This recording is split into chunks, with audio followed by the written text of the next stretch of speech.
আজকে হচ্ছে আমাদের ভ্যাট কনসালটেন্ট এক্সাম প্রিপারেশনের সেকেন্ড ক্লাস। গত ক্লাসে আমি আপনাদের সংজ্ঞা নিয়ে আলোচনা করছিলাম। আজকেও সংজ্ঞা নিয়ে আলোচনা করব। সংজ্ঞাটা আমি ওপেন করতেছি।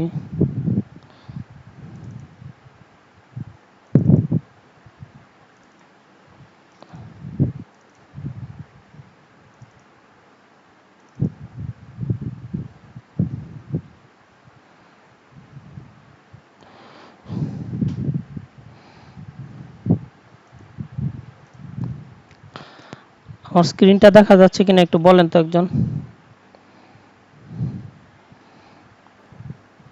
একটা স্ক্রিন শেয়ার দিছি, দেখা যাচ্ছে? এখন দেখা যাচ্ছে দাদা, এখন দেখা যাচ্ছে। আচ্ছা ঠিক আছে, থ্যাংক ইউ।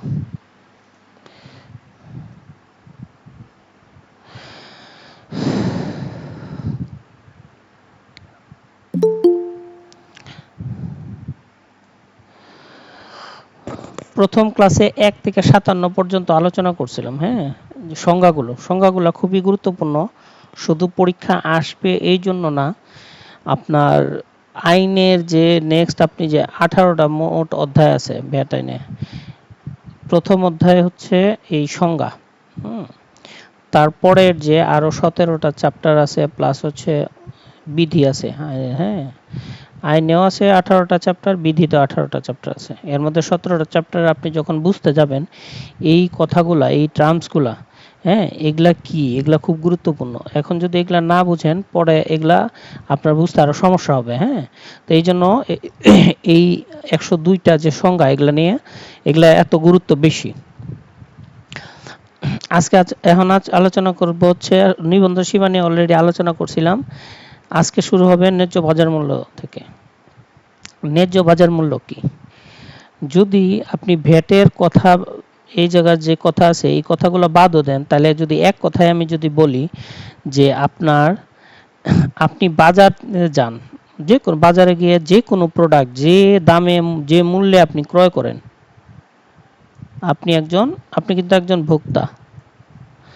আপনি যে মূল্যে ক্রয় করেন সেটাই হচ্ছে ন্যায্য বাজার মূল্য। আপনি যে মূল্যে ক্রয় করেন বা আপনার মতো অন্যান্য ভোক্তা যারা আছে তারা যে মূল্যে ক্রয় করে সেটাই অ্যাকচুয়ালি এটাই হচ্ছে ন্যায্য বাজার মূল্য, এক কথায় যদি বলি আমি সহজ ভাষায় বোঝানোর জন্য। আচ্ছা, তবে ন্যায্য বাজার মূল্য, এখন এই যে আপনি যে ক্রয় করেন, ঠিক আছে, একই প্রোডাক্ট বিভিন্ন দামে কিন্তু ক্রয় করে একজন ব্যক্তি বা বিক্রেতারাও বিভিন্ন দামে বিক্রি করে একই প্রোডাক্ট, হুবহু একই কোম্পানির, একই লোগো, এভরিথিং এ কোনো পার্থক্য নেই। এরকম হয় কিন্তু অনেক সময়। বা হচ্ছে আবার এরকমও হয় যে একটা কোম্পানির প্রোডাক্ট, একই প্রোডাক্টের দাম, একই বৈশিষ্ট্য, একই গুণাবলীর আরেকটা প্রোডাক্টের, আরেকটা কোম্পানির ওই একই প্রোডাক্টের দামের সাথে পার্থক্য হয়, তারতম্য হয়। এটা হচ্ছে বিভিন্ন ব্র্যান্ড ভ্যালুর কারণে হতে পারে বা ডিউরেবিলিটির কারণে হতে পারে, বিভিন্ন কারণে। এখন এই জন্য বাজার মূল্য নির্ধারণ করাটা কঠিন হয়। বাজার মূল্য কাদের জন্য ইম্পর্টেন্ট আমি বলি। যারা হচ্ছে ব্যবসা করবে তাদের জন্য সবচেয়ে বেশি গুরুত্বপূর্ণ হচ্ছে ভ্যাট কর্মকর্তাদের জন্য। কারণ কি জানেন, এটা আমি ব্যাকগ্রাউন্ড বলতেছি, এই সংখ্যা এখনো যায়ই নাই কিন্তু। কারণ এটা বেশি গুরুত্বপূর্ণ। ধরেন ভ্যাট অফিসে আপনি একজন যে ব্যবসায়ী, সে অথবা তার পক্ষে যে ভ্যাট অফিসার বা ম্যানেজার, ভ্যাট অফিসে মূল্য ঘোষণা দিতে হয় বা উৎপাদ উপকরণ কর সহক, যেটা আগে হচ্ছে মূল্য ঘোষণা ছিল, এখন নতুন নাম হচ্ছে সহক ঘোষণা। এই সহক ঘোষণা কি? অর্থাৎ আপনি যে প্রোডাক্ট একটা কিনলেন, যে প্রোডাক্টটা তৈরি করলেন, এখন ওই প্রোডাক্টটা তৈরি করতে কি কি র মেটেরিয়াল লাগছে, কি কি উপকরণ লাগছে, র মেটেরিয়াল, উপকরণ কি কি লাগছে এবং অন্যান্য কি কি খরচ হয়েছে। উপকরণ ছাড়াও তো অনেক খরচ আছে না? আমরা জানি উপকরণ ছাড়াও আপনি কর্মচারীদের বেতন দিছেন, সেলস যারা বিক্রি করে, সেলস কর্মচারী আছে, বিক্রয় কর্মী, তাদের হচ্ছে কমিশন দিছেন, কমিশন দিছেন। এছাড়া আরো কি আছে, আপনার বিভিন্ন ধরনের আছে,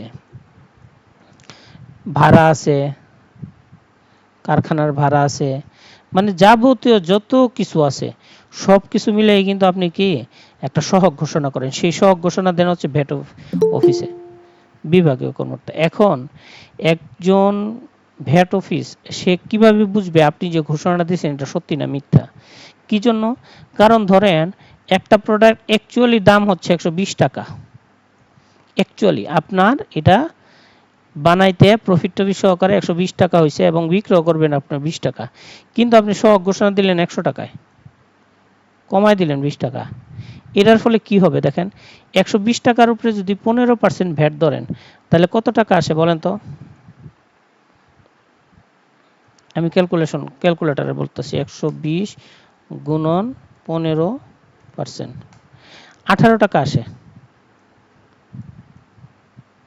আর 100 টাকার ভ্যাটের উপরে কত আসে? 15 টাকা। তার মানে আপনি যে প্রতিষ্ঠান সে কিন্তু এই যে 15 টাকা ভ্যাট দিয়ে 3 টাকা কিন্তু সে কি করতে পারতেছে, সে হচ্ছে একটা অবৈধ উপায়ে সে ভ্যাট ফাঁকি দিতে পারতেছে, প্রত্যেকটা প্রোডাক্টে 3 টাকা করে। ঠিক আছে, এখন এই ফাঁকি যেন না দিতে পারে সেই জন্য ভ্যাট অফিসার সহগটাকে খুব গুরুত্ব সহকারে নেয়। আর এই যে সহগের যে দামটা 120 টাকাই যে নির্ধারণ করতে হবে, এই নির্ধারণ করার জন্য ন্যায্য বাজার মূল্য করা হয়। এবং এই ন্যায্য বাজার মূল্য নির্ধারণ কিভাবে হয়, এই 3টা স্টেপে নির্ধারণ করা হয়। বুঝতে পারছেন? বুঝতে পারছেন কি, নাকি কেউ বুঝেন না এরকম কেউ আছে? আচ্ছা, যদি কোনো প্রশ্ন থাকে মানে না বুঝতে পারেন সাথে সাথে বলবেন, আর এই রিলেটেড ছাড়া অন্য কোশ্চেন থাকলে একদম শেষ হয়ে বলবেন, অথবা আমি তো অন্য টাইমে অ্যাভেলেবেল আছি, অন্য টাইমে আপনি করবেন। ঠিক আছে, তো এটা আমি ব্যাকগ্রাউন্ড বুঝাইলাম কি কারণে হয় ন্যায্য বাজার মূল্য। ঠিক আছে, তো ন্যায্য বাজার মূল্য হচ্ছে কিভাবে বের করে দেখেন, কিভাবে পরস্পর সহযোগী নয় এইরূপ ক্রেতা বিক্রেতার স্বাভাবিক সম্পর্কের ভিত্তিতে নির্ধারিত কোনো সরবরাহের পণ্য। এটার অর্থ কি? অর্থাৎ এটা যদি এইভাবে বলি আমি, যে আপনার একটা প্রতিষ্ঠান, একটা প্রতিষ্ঠানে বিভিন্ন ধরনের কি আছে, একটা প্রতিষ্ঠানের সাথে আরেকটা প্রতিষ্ঠানের সম্পর্ক থাকতে পারে। কিরকম? ধরেন আপনার বন্ধুর একটা প্রতিষ্ঠান, আপনার বন্ধু, আপনিও একজন, হ্যাঁ, আর আপনি, আপনারা দুইজনের মধ্যে খুব ভালো খাতির অবশ্যই, যেহেতু আপনারা একজন আরেকজনের সাথে এতদিনের বন্ধুত্ব। এখন আপনারা যদি ঠিক করেন যে তুমি আমার থেকে মাল নিবা, আমি এত টাকায় বিক্রি করুম, আমি তোমার থেকে মাল নিবো এত টাকায় বিক্রি করুম, নর্মাল যে বাজার সেটার থেকে কম, এটা কিন্তু দুইজন মিলে করতে পারে, সেই জন্যই বলছে। অথবা আর একটা করতে পারে, ধরেন একজন ব্যক্তি, হুম একজন ব্যক্তি ধরেন নাম হচ্ছে রহিম, হুম এখন উনি দুইটা প্রতিষ্ঠানের মালিক। ধরেন একটা প্রতিষ্ঠান হলো এবিসি, এবিসি, আর একটা প্রতিষ্ঠানের নাম হচ্ছে ধরেন এক্সওয়াইজেড, এক্সওয়াইজেড। এটা তো ওনার 50% শেয়ার, এটা তো ওনার 50% শেয়ার, অথবা ধরেন এর চেয়ে কম বা বেশি শেয়ার, সমস্যা নেই। এখন এই যে রহিম, ওরা কিন্তু এইটা এই প্রতিষ্ঠানটা আর এই প্রতিষ্ঠান কিন্তু সহযোগী প্রতিষ্ঠান হয়ে যাবে তখন। এই যে সহযোগী, সহযোগীর একটা সংজ্ঞা আছে, আমি পরে দেখাবো না আপনাদের। এটাই হচ্ছে সহযোগী। তো সহযোগী ক্রেতার বিক্রেতা সহযোগী হইতে পারবে না, পরস্পর সহযোগী নয় এইরূপ বলছে, পরস্পর সহযোগী নয় এইরূপ বলছে। হ্যাঁ, আচ্ছা এটা ইটা কই,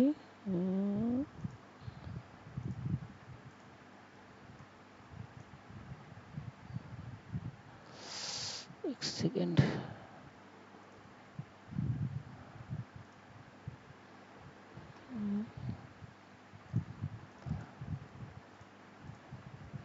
আচ্ছা পরস্পর সহযোগী নয় এইরূপ, হ্যাঁ,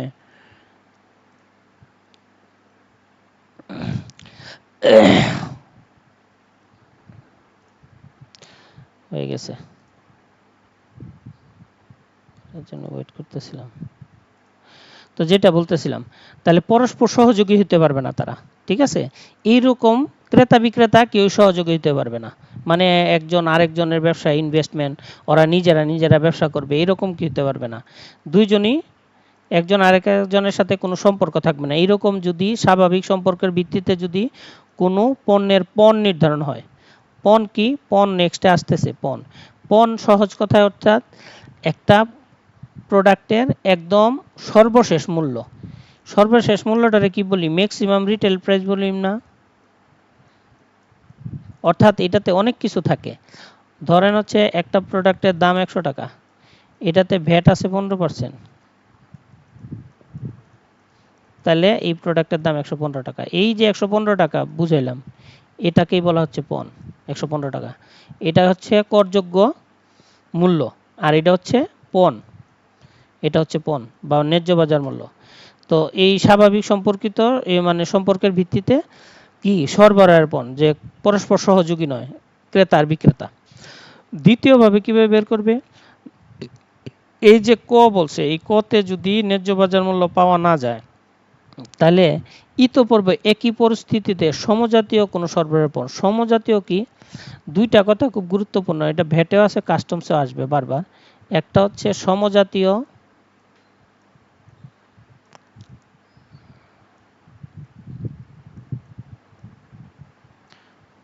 সমজাতীয়, আরেকটা হচ্ছে আপনার অভিন্ন।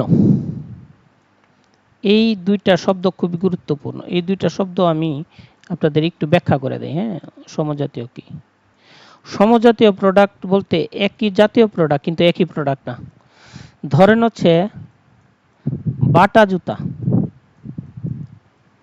বাটার একটা শু, আর হচ্ছে অ্যাপেক্সের একটা শু, দুইটাই শু, দুইটাই জুতা, পরার জুতা, দুইটা প্রায় দেখতেও কাছাকাছি একই রকম, ঠিক আছে। ফিচারও এক। ফিচার কি, ধরেন আপনি 42 সাইজের জুতা নিলেন বা 43 সাইজের জুতা নিলেন, এবং দুইটাই শু, আপনার দুইটাই চামড়ার, ঠিক আছে, এবং দেখতেও একই, তাহলে এগুলাকে বলা হচ্ছে সমজাতীয়। আর অভিন্ন কোনটা, অভিন্ন হলো কোনো পার্থক্য নাই। ওই বাটার যে জুতাটা আপনি চয়েস করছেন দেখছেন, আর একটা বাটার জুতা ওই হুবহু একই, কোনো পার্থক্য নাই, এটাকে বলে অভিন্ন। বা হচ্ছে যদি এইভাবে উদাহরণ দিই, মোবাইলের উদাহরণ দিই কারণ সবাই বুঝতে পারে। ধরেন হচ্ছে আইফোন, আইফোন 17, আইফোন 17, আর একটা আইফোন 17, আর একটা আইফোন 17, দুইটা একই প্রোডাক্ট, কোনো পার্থক্য নেই, দামও একই, ঠিক আছে। আর সমজাতীয় প্রোডাক্ট হচ্ছে একটা আইফোন আর একটা স্যামসাং গ্যালাক্সি S26, ঠিক আছে। এটারে বলা হচ্ছে সমজাতীয় প্রোডাক্ট। মানে ফোনই দুইটা, কিন্তু দুইটা দুই রকম প্রোডাক্ট, দুইটার হয়তো বা একটু ফিচারে একটু পার্থক্য হতে পারে, দামে পার্থক্য হবে, ঠিক আছে। তো এটা বলছে যে যদি আপনি এই যে এই উপায়ে ক্রেতা বিক্রেতা স্বাভাবিক উপায়ে যদি না বুঝতে পারে যে ওরা কোনো সম্পর্ক আছে কিনা বা ডাউট হয়, হ্যাঁ, তখন তারা কি করবে, ন্যায্য বাজার মূল্য উপায় এটা বলবে যে সমজাতীয় কোনো সরবরাহের পর। সমজাতীয় মানে এই যে একই জাতীয় যে প্রোডাক্টগুলো আছে, হ্যাঁ, এগুলা, এগুলার মধ্যে পার্থক্য করবে, এই সমজাতীয় প্রোডাক্ট সরবরাহ পণ নিবে, দাম নিবে, দাম নিয়ে সে কম্পেয়ার করবে যে এটার দাম কত। আপনি এইভাবে চিন্তা করেন, ধরেন ভ্যাট অফিসে আপনি গিয়ে 100 টাকা একটা প্রোডাক্টের দাম মূল্য ঘোষণা করলেন। এখন সে কি করবে, সে বুঝতে পারতেছে না যে এটা কি আদেও, তার কোনো আইডিয়াও নাই আদেও কি এটার দাম 100 টাকাই কিনা। নতুন পণ্য হলে তো একদমই বুঝবে না, সচরাচর কিছু পণ্য হলে বুঝবে। তখন কি করবে, সে খুঁজবে মার্কেটে গিয়ে যে আপনি যে প্রোডাক্টটা তাকে দিছেন, হ্যাঁ, এই প্রোডাক্টটার অ্যাকচুয়াল দাম কত। মানে ধরেন হচ্ছে ফ্রাই প্যান দিছেন, ধরেন একটা আপনি ফ্রাই প্যান দিছেন, সেটার দাম ধরছেন 2500 টাকা। হ্যাঁ, এখন সে কি করবে, মার্কেটে যাবে, মার্কেটে গিয়ে দেখবে যে এই যে ফ্রাই প্যান এটির দাম কত, এটি সমজাতীয় প্রোডাক্টগুলোর দাম দেখবে, দাম দেখে সে বুঝতে পারবে, দেখবে গিয়ে একটার দাম 2450, একটার দাম 2500, একটার দাম 2550 বা 2700। তখন সে একটা আইডিয়া করতে পারবে যে প্রোডাক্টগুলো যে বলছে এটার দাম আসলে এরকমই। কিন্তু যদি আকাশ পাতাল হয়, গিয়া দেখে যে একটার দাম 4700, একটার দাম 4500, আবার প্রোডাক্টও একই 28 সিএম এর ফ্রাই প্যান, হ্যাঁ, তখন কিন্তু তার মধ্যে কি সে বুঝতে পারবে যে আপনি দামটা সঠিক দেন নাই, ঠিক আছে? আর না আনলেস আপনি যদি বুঝাইতে পারেন যে ওই প্রোডাক্টগুলা মান বেশি ভালো, ঠিক আছে? আচ্ছা, যদি এখন যদি এই যে ক আর খ দুইটা উপায় বলছি, এই দুইটা উপায় যদি বাজার মূল্য নির্ধারণ করা না যায় তাহলে কি করতে হবে? তাহলে পরস্পর সহযোগী নয়, এই যে এর আগেও তো বলছি পরস্পর সহযোগী নয়, ক্রেতা বিক্রেতার স্বাভাবিক সম্পর্কের ভিত্তিতে নিরূপিত পণ্যের নৈমিত্তিক গড়ের ভিত্তিতে বোর্ড কর্তৃক নির্ধারিত কোনো মূল্য। অর্থাৎ তখন দেখবে যে ক্রেতা বিক্রেতা স্বাভাবিক সম্পর্কিত নয় এরকম কোনো প্রোডাক্টের দাম নিবে, ঠিক আছে? ঠিক আছে, এবং সেই দামটা নিয়ে সে একটা এভারেজ করবে, নৈমিত্তিক গড়। গড় মানে কি? এভারেজ, একটা এভারেজ করবে। যেমন 2500টা বললাম, হ্যাঁ, যে কাছাকাছি দাম পাইছে, একটার দাম পাইছে 2450, তখন ধরে নিল না এটার দাম 2500 হবে। কিন্তু গিয়ে যদি মার্কেটে 10টা প্রাইস পায়, একটার দাম হচ্ছে 2400, একটার দাম পায় 2600, একটার দাম পায় 2550, একটার দাম 2800, একটার দাম আবার 2200, তখন সেই 5-7টা সবগুলা নিবে, নিয়া যোগ করে গড় করবে, এভারেজ এভারেজ এভারেজ, বুঝেন তো? তখন সে এভারেজ করবে,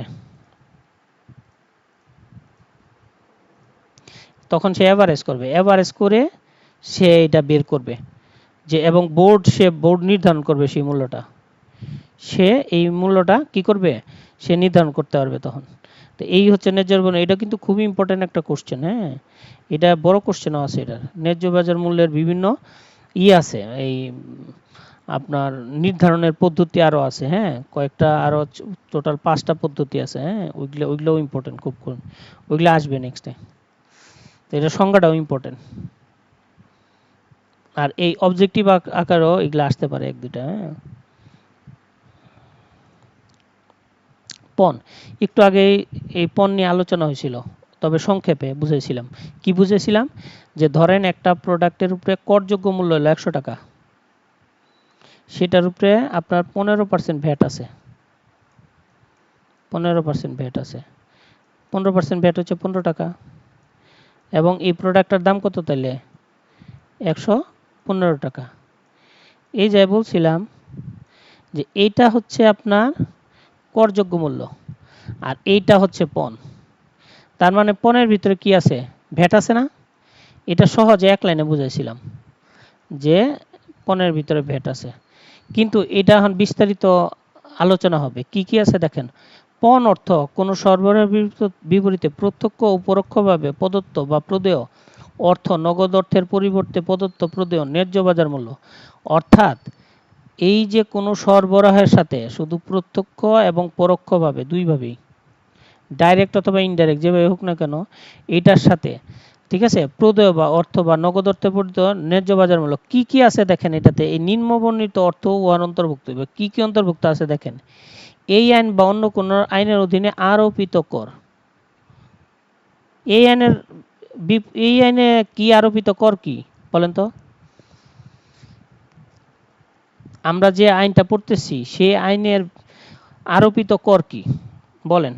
করের নাম বলেন একটা। আসাদ ভাই বলেন।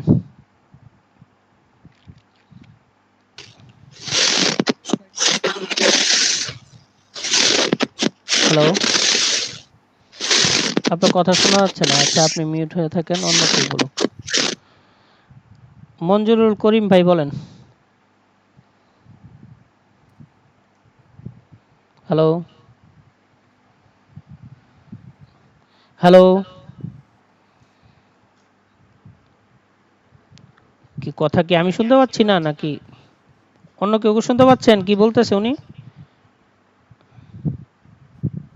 না, শোনা যাচ্ছে না। আচ্ছা, ওনার নেটওয়ার্কে মনে হয় সমস্যা। আচ্ছা, এই কামরুল ভাই বলেন।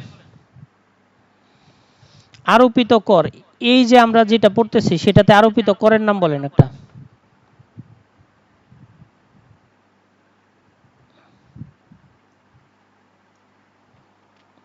কামরুল ভাই আছেন লাইনে? নাই। পুলক দাস বলেন।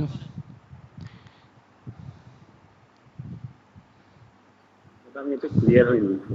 হ্যাঁ আমি আসলে ক্লিয়ার হয়নি করো এটা। আমি আসলে ক্লিয়ার, এটা মানে ক্লিয়ার বলতে পারবো না। বলতে পারবেন না, আচ্ছা সমস্যা নেই। বিজয় সরকার বলতে পারবেন? কি ভাই, সম্পর্ক শুল্ক? হ্যাঁ, সম্পূরক শুল্ক। এই আইনের অধীনে একটা কর হচ্ছে এসডি, সম্পূরক শুল্ক। জনি ভাই বলেন আরেকটা।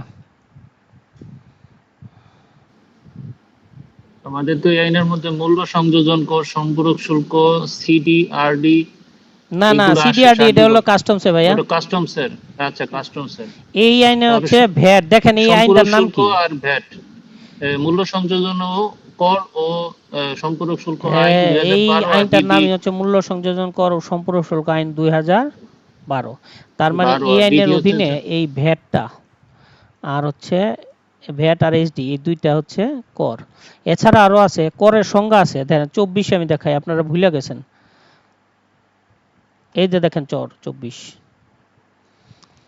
কর অর্থ কি দেখেন, মূসক আছে, টার্নওভার কর আছে, সম্পূরক শুল্ক আছে, আর বকেয়া আদায়ের উদ্দেশ্যে সুদ, জরিমানা ও অর্থদণ্ড উহার অন্তর্ভুক্ত।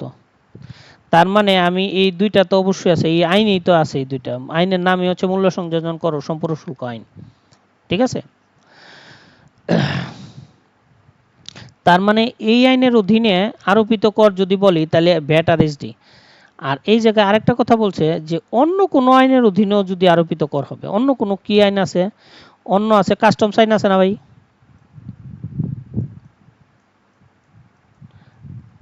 কাস্টমস জি, আইন আছে। কাস্টমস আইন। তারপর আর কি আছে? ইনকাম ট্যাক্স আছে। ইনকাম ট্যাক্স আছে। এখন এই আইনের যদি অধীনেও যদি কোনো কর থাকে সেগুলোও আরোপিত হবে। মানে সিডি,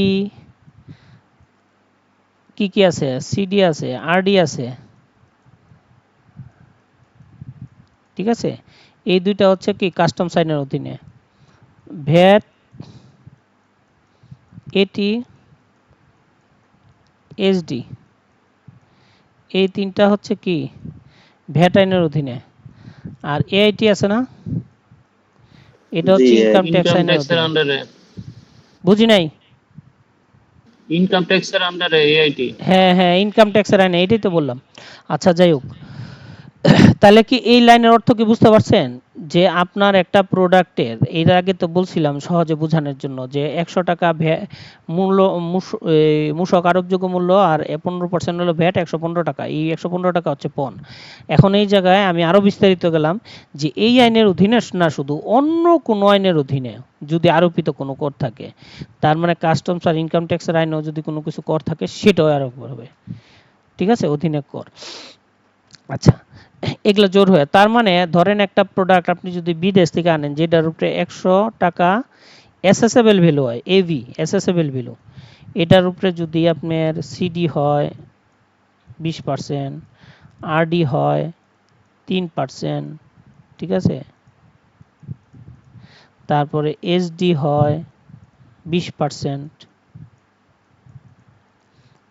ভ্যাট হয় 15%, এটি হয় 2%, এআইটি হয় 5%।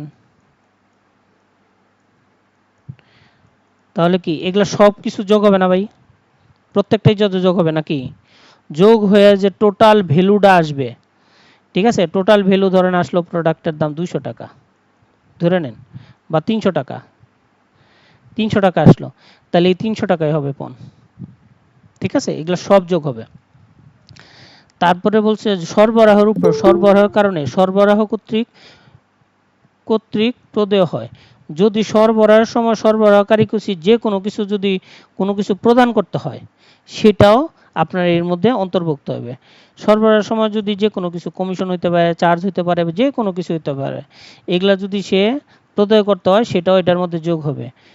তারপর বলছে গ্রহীতার নিকট হতে প্রাপ্ত মূল্যের মধ্যে অন্তর্ভুক্ত বা উহার সহিত সংযোজিত সংযোজিত মানে কি, যে কোনো কিছু সংযোজন যদি করা হয়, হ্যাঁ, যদি প্রাপ্ত মূল্যের মধ্যে যদি কোনো কিছু সংযোজন করা হয়, বিভিন্ন ধরনের সংযোজন থাকতে পারে, ভাড়া থাকতে পারে, পরিবহন থাকতে পারে, তারপরে হচ্ছে আপনার সেলসম্যানের কমিশন থাকতে পারে। এই যে সংযোজন উৎপাদ উপকরণ সহকে আমি যে বলি, হ্যাঁ, আপনার যে যে এডিশনগুলো আছে এই সবগুলা যদি এরকম কোনো কিছু এডিশন করা হয় সেটাও এটার মধ্যে আসবে। সার্ভিস চার্জ হিসেবে উল্লেখিত কোনো অর্থ, সার্ভিস চার্জ হিসাবে যদি কোনো অ্যাড করেন এই টাকার ভিতরে সেটাও অ্যাড হবে। আর বলছে হায়ার পারচেজ বা ফিনান্স লিজের চুক্তির অধীনে পণ্য সরবরাহ পণ্যের মধ্যে হায়ার লিজ বা ফাইন্যান্স লিজ বা হায়ার পারচেজে ঋণ প্রদান সম্পর্কিত প্রদেয় যে কোনো অর্থ অন্তর্ভুক্ত। যদি আপনি কোনো লিজ নেন, ফিনান্স লিজ অথবা হায়ার পারচেসের মাধ্যমে যদি ঋণ গ্রহণ করেন, ঋণ প্রদান, হ্যাঁ, সেটার জন্য যদি কোনো প্রদেয় হয়, প্রদান করতে হয়, এরকম অর্থ অন্তর্ভুক্ত হইবে। ঠিক আছে? কিন্তু সরবরাহের সময় যে মূল্য ছাড় দেওয়া হয় সেটা উহার অন্তর্ভুক্ত হইবে না। এখন দেখেন অনেকগুলা শুধু অন্তর্ভুক্তর কথা বলতেছে, কি কি মেইনলি হচ্ছে এটাই হচ্ছে মেইন, হ্যাঁ, এটাই হচ্ছে 90%, এটাই হচ্ছে 90%। আর দাদা এখানে বাকিগুলা কি? হায়ার পারচেজ মানে কি? হায়ার পারচেজ, কেউ কিছু বলতেছেন? দাদা হায়ার পারচেজ মানে কি? হায়ার পারচেজ বলতে কি বুঝাইছে? হায়ার পারচেজ হচ্ছে, আপনি যখন কোনো কিছু মানে ইয়েতে নেন আর কি, কি বলে এটারে, লিজে নেন, লিজ। ধরেন আপনি একটা প্রোডাক্ট, অনেক সময় কি করি আমরা, ক্রয় করি না, ধরেন একটা ল্যান্ড আমরা ক্রয় করি, হ্যাঁ, এখন এই ল্যান্ডটা আপনি ক্রয় না করে আপনি কি করতে পারেন, এটারে 10 বছর 15 বছরের জন্য লিজেও গ্রহণ করতে পারেন। ঠিক আছে? ওই নির্দিষ্ট টাইম পিরিয়ড পর্যন্ত ওইটা আপনার। ঠিক আছে? তো এগুলাকে বলা হচ্ছে, এগুলা হচ্ছে ইনস্টলমেন্টে হয়তো বা পেমেন্ট দিলেন আপনি, বা 25 বছরের জন্য নিলেন, বা 10 বছরের জন্য নিলেন। মেশিনও কিন্তু নেওয়া যায়, হ্যাঁ, মেশিন আপনি একটা নির্দিষ্ট টাইম পর্যন্ত আপনি নিতে পারেন। ঠিক আছে? তো এগুলাকে বলা হচ্ছে ফিনান্স লিজ বা হায়ার পারচেস।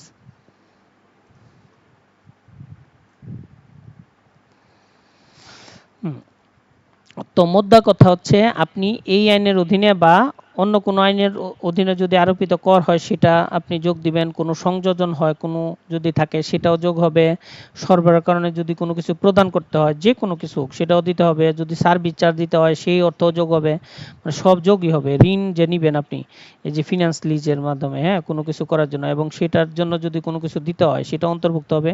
কিন্তু বাদ যাবে কি, ডিসকাউন্ট, মূল্য ছাড় মানে ডিসকাউন্ট। ধরেন হচ্ছে আপনি একটা প্রোডাক্ট টোটাল সব কিছু মিলে লাস্ট পর্যন্ত একটা প্রোডাক্টের দাম আসলো 200 টাকা, এখন আপনি 10% ছাড় দিলেন ওই প্রোডাক্টের উপরে, ডিসকাউন্ট দেয় না আমরা অনেক প্রোডাক্টের উপরে দেখি না ডিসকাউন্ট, তাহলে 20% ছাড় দিলে হলো 20 টাকা আসে, তার মানে ওই প্রোডাক্টের দাম আসলো কত, 180 টাকা। এই 200 মাইনাস 20, হ্যাঁ, 180 টাকা। তাহলে আইন বলতেছে এইটাই হবে, এটা একমাত্র বাদ যাবে, আর বাকি সব কিছু যোগ হবে। ঠিক আছে?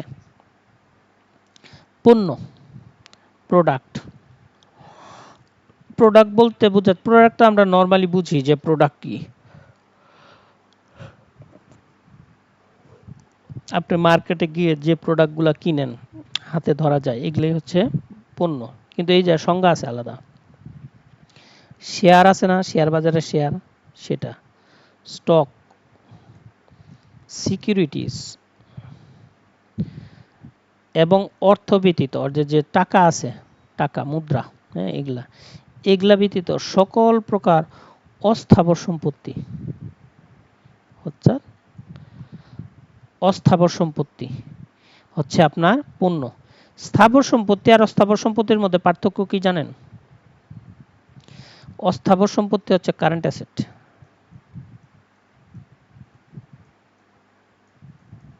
স্থাবর সম্পত্তি হচ্ছে ফিক্সড অ্যাসেট বা নন কারেন্ট অ্যাসেট, ফিক্সড অ্যাসেট। আমি দুইটা উদাহরণ দিই।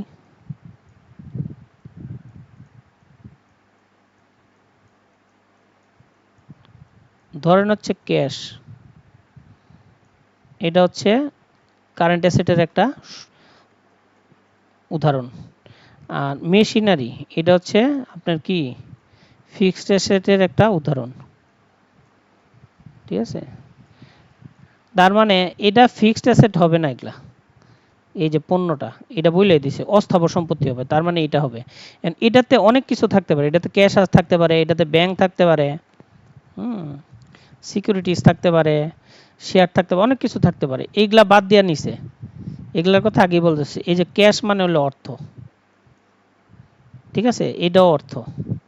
তো এগুলা ছাড়া আপনি যা আছে এগুলা ছাড়া থাকে হচ্ছে আর কি, যেটা থাকে সেটাই হচ্ছে অ্যাকচুয়ালি আপনার পণ্য হিসেবে গণ্য করা হবে।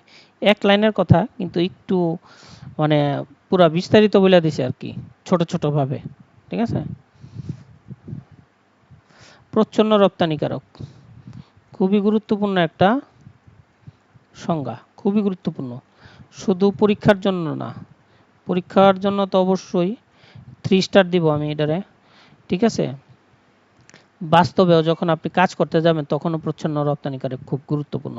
কারণ অনেকের মনে প্রচ্ছন্ন রপ্তানিকারক নিয়ে একদম ক্লিয়ার ধারণা নাই যখন কাজ করতে যায়। আমি অনেক প্রশ্ন পাই, হ্যাঁ, অনেকে, যে আমি একটা প্রতিষ্ঠানে সাপ্লাই দিতেছি, ওই প্রতিষ্ঠান তো রপ্তানি করে, এখন আমি তো 0% চালান কাটতে পারবো। ঠিক আছে, অসংখ্য প্রশ্ন আসে আমার কাছে এরকম। কথা হচ্ছে যে হ্যাঁ, আপনি যদি এরকম কারো কাছে সেল করেন যে ব্যক্তিটা আবার বিদেশে রপ্তানি করে 100%, তাহলে আপনার প্রচ্ছন্ন রপ্তানিকারক হইতে পারবেন। তবে কিছু শর্ত আছে, সেই শর্তগুলাই বলা আছে, 3টা শর্তের কথা বলা আছে। 3টা শর্তের কথা বলা আছে, কি কি শর্ত আমরা দেখি। বলছে নিম্নবর্ণিত এক বা একাধিক সরবরাহ অন্তর্ভুক্ত হইবে, নিচের যে কোনো একটাও যদি হয় তাহলেও আপনি কি প্রচ্ছন্ন রপ্তানিকারক হবেন। যদি একটাও হয়, একটা মাত্র, বেশি বলে না, একটা। আর একাধিক হলে তো কথাই নেই। ঠিক আছে, এক বা একাধিক হয়, কি কি? বাংলাদেশের বাইরে ভোগের অভিপ্রেতে, দেখেন ভোগটা কোথায় হবে? বাংলাদেশের বাইরে, মানে দেশের ভিতরে হবে না, দেশের বাইরে হবে। অভিপ্রেতে কোনো পণ্য বা সেবা নির্ধারিত পদ্ধতিতে বৈদেশিক মুদ্রার বিনিময়ে নির্ধারিত পদ্ধতিতে সরবরাহ। আপনি যে প্রোডাক্টটা দিতেছেন, ধরেন হচ্ছে আপনি একটা কার্টুন দিতেছেন, ধরে নেন কার্টুন, কার্টুন দিচ্ছেন, কারে দিচ্ছেন? ধরেন একটা গার্মেন্টসে দিচ্ছেন।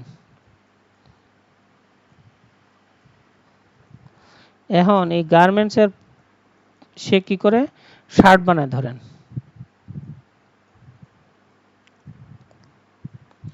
সে শার্ট বানায়। এখন সে শার্টের সব কিছু বানাইলো, এখন তার সে কি কার্টুন তার লাগবে, কার্টুনে বোর্ড সে সুন্দর করে কার্টুনে গুছায়া সেই প্রোডাক্টগুলা আপনার জার্মানিতে পাঠিয়ে দিবে। এখন এই যে আপনার থেকে কার্টুন নিল, এই কার্টুনটা কোথায় যাচ্ছে? জার্মানিতে যাচ্ছে না? তাহলে আপনি যদি এই যে বৈদেশিক মুদ্রার মাধ্যমে, এবং বিনিময়টা হইতে হবে বৈদেশিক মুদ্রা, অর্থাৎ আপনি যে প্রোডাক্টটা যার কাছে সেল করতেছেন, ধরেন এবিসি লিমিটেডের কাছে সেল করতেছেন, এবিসি গার্মেন্টস ধরে নেন, এবিসি গার্মেন্টস। এখন এবিসি গার্মেন্টস, এবিসি গার্মেন্টস কি করলো? আপনাকে ডলারে পেমেন্ট করলো, ডলারে পেমেন্ট করলো। তাহলে এই যে বৈদেশিক মুদ্রা হইলো। আপনি যদি এইভাবে করেন তাহলে অবশ্যই আপনারটা কি প্রচ্ছন্ন রপ্তানিকারক হবে। বুঝতে পারছেন? অর্থাৎ বৈদেশিক মুদ্রা যদি ইনভলভ না থাকে তাহলে কিন্তু প্রচ্ছন্ন রপ্তানি হবে না। আপনার প্রোডাক্টটা, হ্যাঁ অবশ্যই, ধরেন শার্টের বোতাম বানাইলেন বা কার্টুন দিলেন, যাই হোক না কেন, আপনার প্রোডাক্টটা অ্যাকচুয়ালি এই জার্মানি গেছে, হ্যাঁ, কিন্তু যদি বৈদেশিক মুদ্রা আপনার পেমেন্ট না হয়, দেশীয় মুদ্রা, সে টাকায় আপনার পেমেন্ট করলো ব্যাংকে অথবা নগদ টাকায়, তখন কিন্তু আপনি প্রচ্ছন্ন রপ্তানি হিসাবে কি নিজেকে বিবেচনা করতে পারবেন না। কারণ প্রচ্ছন্ন রপ্তানিকে সুবিধা আছে না একটা, কি প্রোডাক্টের রেট কত? 0%। ঠিক আছে, 0%। আচ্ছা। তারপরে নেক্সট আসছে আন্তর্জাতিক দরপত্রের মাধ্যমে বৈদেশিক মুদ্রার বিনিময়ে। দেখেন প্রত্যেকটাতে একটা জিনিস কমন পাবেন আপনি, বৈদেশিক মুদ্রা, অর্থাৎ বৈদেশিক মুদ্রা থাকবেই, বৈদেশিক মুদ্রা থাকবেই, বৈদেশিক মুদ্রা থাকবেই। ঠিক আছে, এটা হচ্ছে সবচেয়ে গুরুত্বপূর্ণ কি আপনার টপিক, এটা থাকবে, এটা না থাকলে হবে না, ঠিক আছে। এবার বলছে আন্তর্জাতিক দরপত্রের মাধ্যমে বৈদেশিক মুদ্রার বিনিময়ে নির্ধারিত পদ্ধতিতে বাংলাদেশের অভ্যন্তরে কোনো পণ্য ও সেবা সরবরাহ। দেখেন এর আগে বলছিল যে দেশের বাইরে যদি ভোগের অভিপ্রেতে, মানে দেশের বাইরে হবে। আমি কার্টুনের ক্ষেত্রে উদাহরণ দিয়েছিলাম যে জার্মানি দিয়েছিলাম না, জার্মানি দিয়েছিলাম, ঠিক আছে। কিন্তু এখন কি আসতেছে, এখন বলতেছে এই জায়গায় যে আপনি এটা বলতেছে যে দেশের অভ্যন্তরে ব্যবহার করতে পারবেন, কিন্তু সেই ক্ষেত্রে একটা কথা আছে, আন্তর্জাতিক দরপত্রের মাধ্যমে। আন্তর্জাতিক দরপত্র কি? ধরেন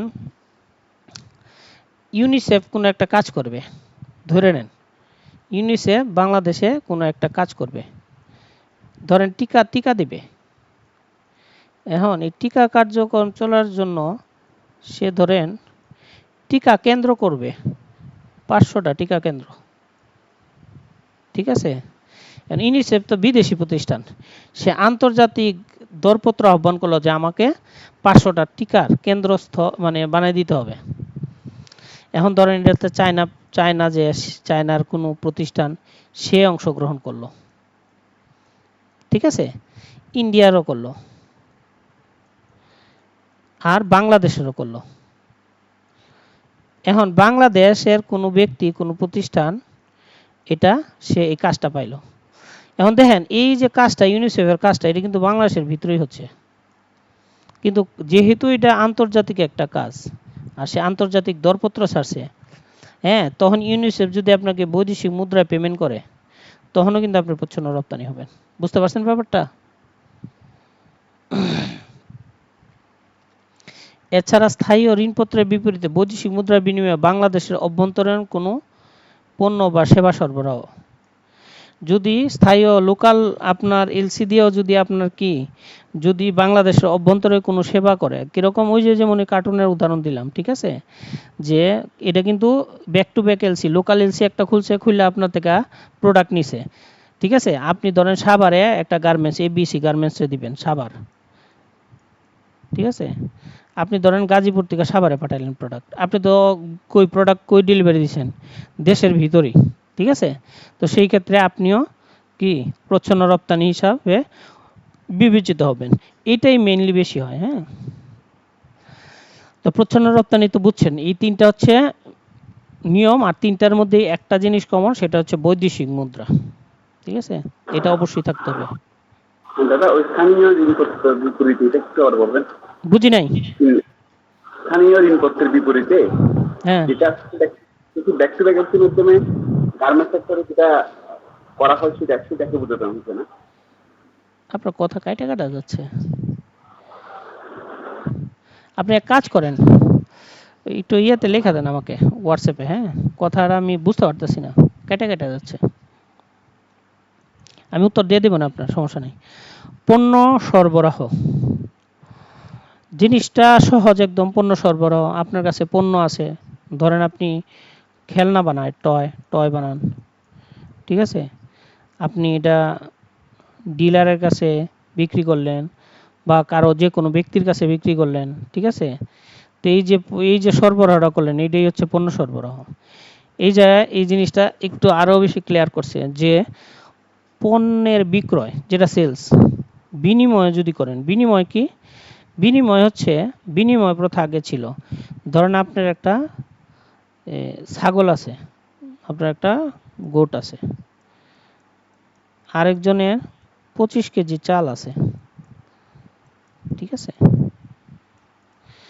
তাহলে আপনারা ধরেন এক্সচেঞ্জ করলেন, উনি আপনারে 25 কেজি চাল দিয়ে দিবে আর আপনি ওনারে ছাগল দিয়ে দিবেন।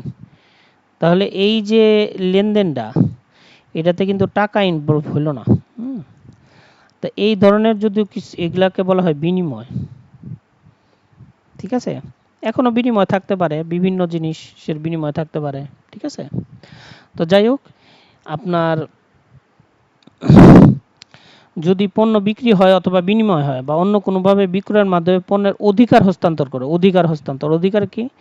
আগে ধরেন একটা দোকানে টয় ছিল, এখন আপনি গিয়ে আপনার বাচ্চার জন্য ওই টয়টা কিনে ফেলেন, তাহলে অধিকার কি হস্তান্তর হয়ে গেল না? এখন অধিকার কার? এখন হচ্ছে আপনার। ঠিক আছে, তার মানে ওই বিক্রয়ের মাধ্যমে অধিকার হস্তান্তর হলো। তো এটাকে বলা হচ্ছে পণ্য সরবরাহ। দ্বিতীয় বলছে লিজ, ভাড়া, কিস্তি, হায়ার পারচেস, এগুলা প্রায় একই কথা। ঠিক আছে, লিজ, কিস্তি, ভাড়া, এগুলা কিস্তির মাধ্যমে আপনি ওই জিনিসটা হয়তো বা কোনো নির্দিষ্ট সময়ের জন্য ব্যবহারের জন্য নিয়ে আসলেন।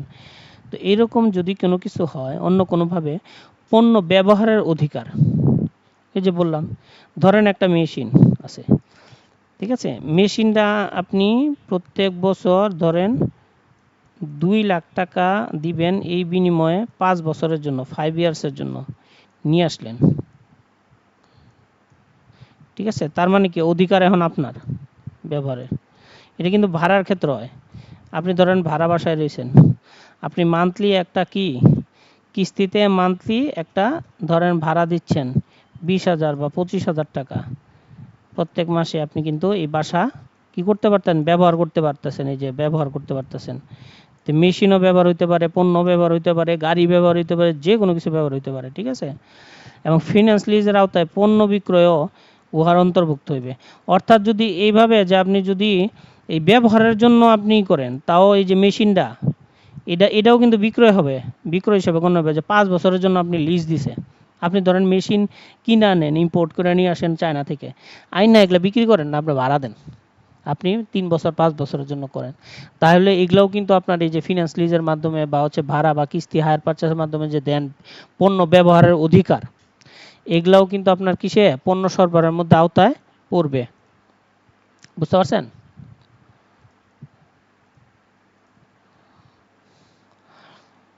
পণ্য প্রস্তুতকরণ, ম্যানুফ্যাকচারার।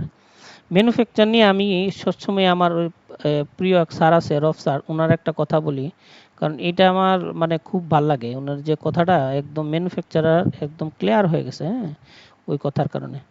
ম্যানুফ্যাকচারার জিনিসটা কি, ওনার কথাটা হচ্ছে এরকম যে আপনি যদি 1 লক্ষ টাকা দিয়ে একটা প্রোডাক্ট কিনেন আর এটাতে 1 টাকা বা 1 পয়সারও যদি কাজ করেন, ধরেন একটা সুতাই লাগালেন, এটার দাম হয়ে গেল 1 লক্ষ, 1 লক্ষ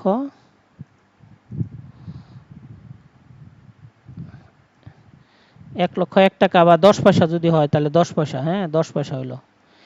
তাহলে ওনার কথা অনুযায়ী আপনি ম্যানুফ্যাকচারার হয়ে গেলেন। অর্থাৎ আপনি যে প্রোডাক্টটা নিয়ে আসবেন, যেভাবে আনবেন সেভাবে যদি বিক্রি করে দেন, তাহলে ইউ আর এ ট্রেডার, ব্যবসায়ী আপনি।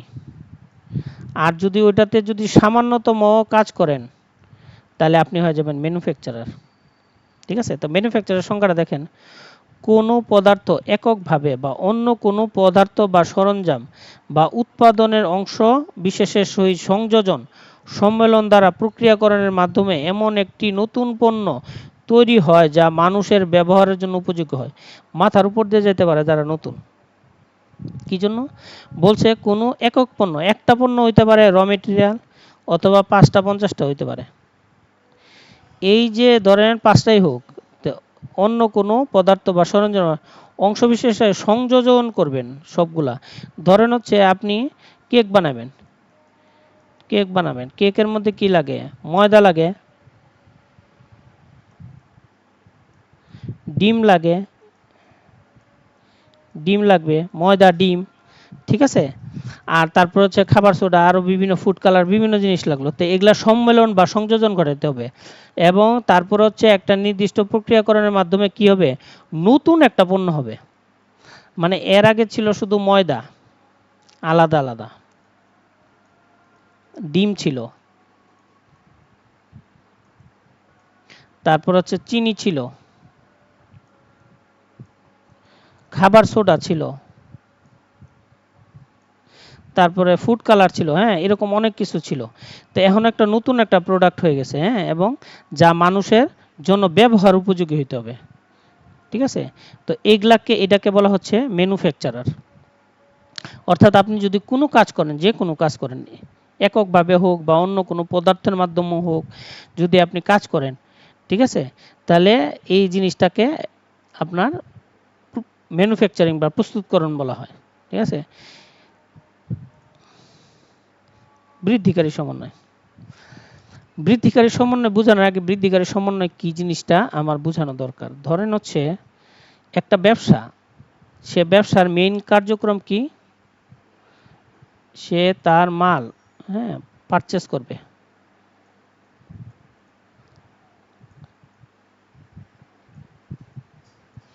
পারচেস বা ক্রয় করবে, এটা হচ্ছে তার প্রথম কাজ, প্রথম এবং প্রধানতম যে দুইটা কাজ। তারপর হচ্ছে সেলস করবে। সেলস কি, সে বিক্রি করবে, বিক্রয় করবে। এই দুইটাই কিন্তু তার হচ্ছে মেইন কাজ, এবং এই দুইটার জন্যই কিন্তু সে ব্যবসা করে। সে প্রফিটের জন্য ব্যবসা করে, প্রফিটের জন্য হয়তো বা যারা সেবা দানকারী তারা হচ্ছে সেবা দেয়। আর সেবা দানের জন্য যদি কোনো কিছু কিনতে হয়, সেটাও কিন্তু ধরেন হচ্ছে এই হাসপাতাল একটা সেবা, ওটার জন্য কিন্তু বিভিন্ন ধরনের যন্ত্রপাতি, ডায়াগনস্টিক বা টেস্টের জন্য বিভিন্ন যন্ত্রপাতি কিনতে হয়। বা হচ্ছে পরিবহন একটা সেবা, সেটার জন্য একটা বাস কিনতে হয়, পরিবহন সেবা। বা হচ্ছে ধরেন হচ্ছে এই আপনার রেস্টুরেন্ট একটা সেবা, রেস্টুরেন্টের জন্য কি কিনতে হয়, তার ফার্নিচার কিনতে হয়, কারণ কোথায় বসে খাবে। তারপর হচ্ছে আরও অনেক কিছু, হাঁড়ি পাতিল থেকে ধরে অনেক কিছু কিনতে হয়। ঠিক আছে, তো এগুলা তো তার কাজ হচ্ছে পারচেস করা। তারপর হচ্ছে খাবারের জন্য আবার তার শাকসবজি, মাছ মাংস, এগুলো অনেক কিছু কিনতে হয়, তো ক্রয় করতে হয়। আবার তারপর কি করে, ওই জিনিসটা সে প্রোডাক্টটা বানায় সে বিক্রি করে। ঠিক আছে, বা সেবাটা সে দেয়। তো এই দুইটাই হচ্ছে সবচেয়ে বেশি গুরুত্বপূর্ণ। এবং এই ভ্যাটেও আপনারা যারা অলরেডি ম্যাক্সিমাম প্রফেশনাল, প্রায় 90% আপনারা রিটার্নও দাখিল করেন। আপনারা যে রিটার্ন দাখিল করেন সেটাতেও কিন্তু 4টা পার্ট থাকে। একটা হচ্ছে পারচেস থাকে, একটা হচ্ছে সেলস থাকে, আর সেলস আর পারচেস ছাড়াও আরও কিছু থাকতে পারে, দুইটা। একটা হচ্ছে এই বৃদ্ধিকারী সমন্বয়, আর একটা হচ্ছে হ্রাসকারী সমন্বয়। বৃদ্ধিকারী সমন্বয় ইনক্রিজিং অ্যাডজাস্টমেন্ট আমি যদি বলি, আর একটা হচ্ছে ডিক্রিজিং অ্যাডজাস্টমেন্ট।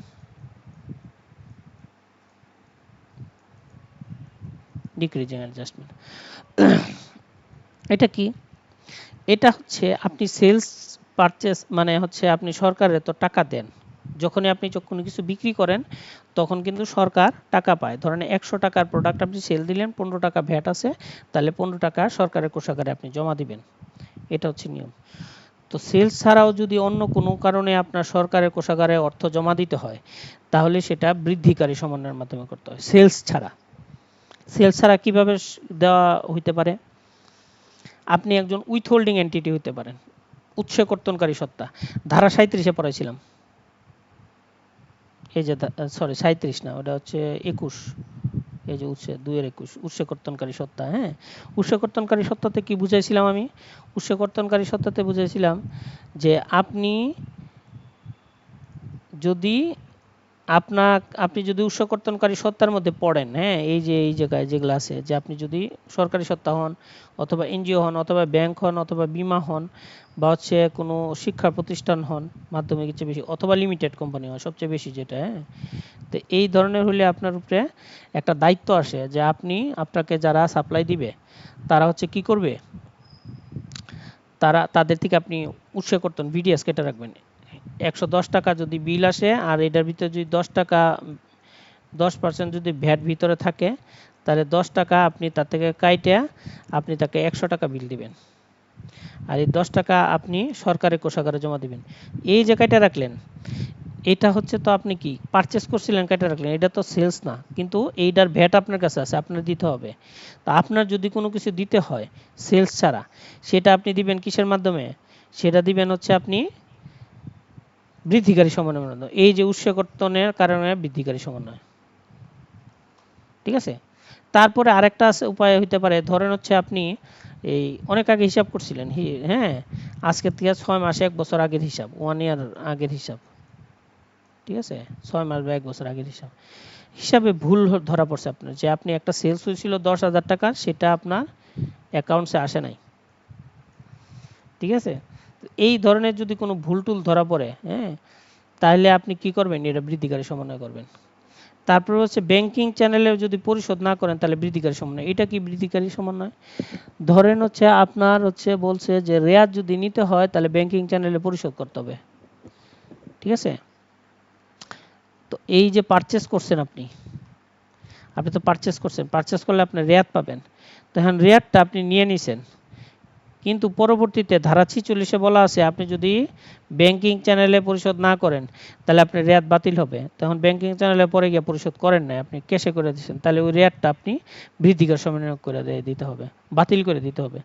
তারপর হচ্ছে আপনি ব্যক্তিগত প্রয়োজনে যদি আপনি কোনো প্রোডাক্ট নেন, হ্যাঁ ব্যক্তিগত প্রয়োজনে আপনি মালিক ঠিক আছে বা আপনি কর্মচারী, আপনি যদি ব্যবসা থেকে ব্যক্তিগত কারণে যদি নেন এরকম, তাহলে সেটাও বৃদ্ধিকারী সমন্বয় হবে, কারণ এটা তো সেলস না।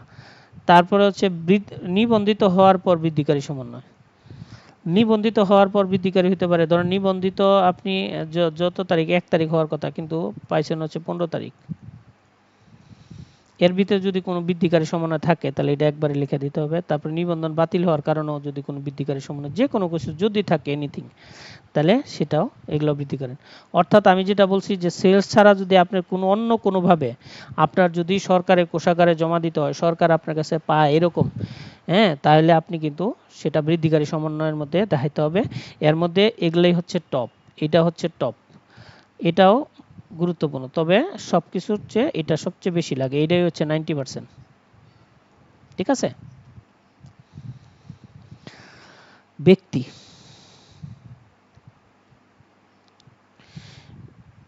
ব্যক্তিটাকে, ব্যক্তি তো আমরা বুঝি যে স্বাভাবিক কোনো ব্যক্তি, ভ্যাটানেও তাই, ব্যক্তি অর্থাৎ স্বাভাবিক কোনো ব্যক্তি।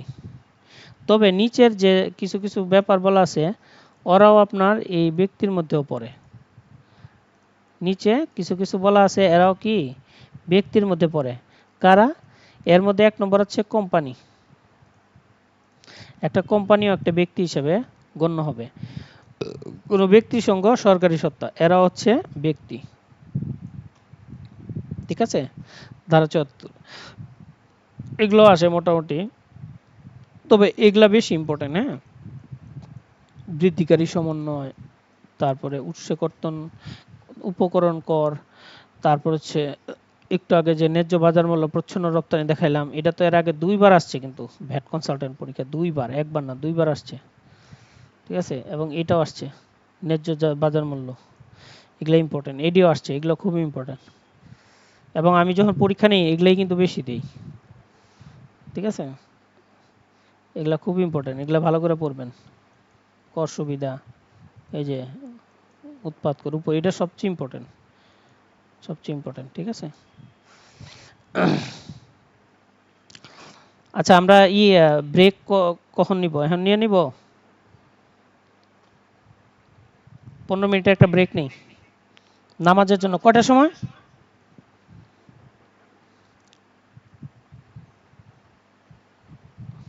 হ্যালো,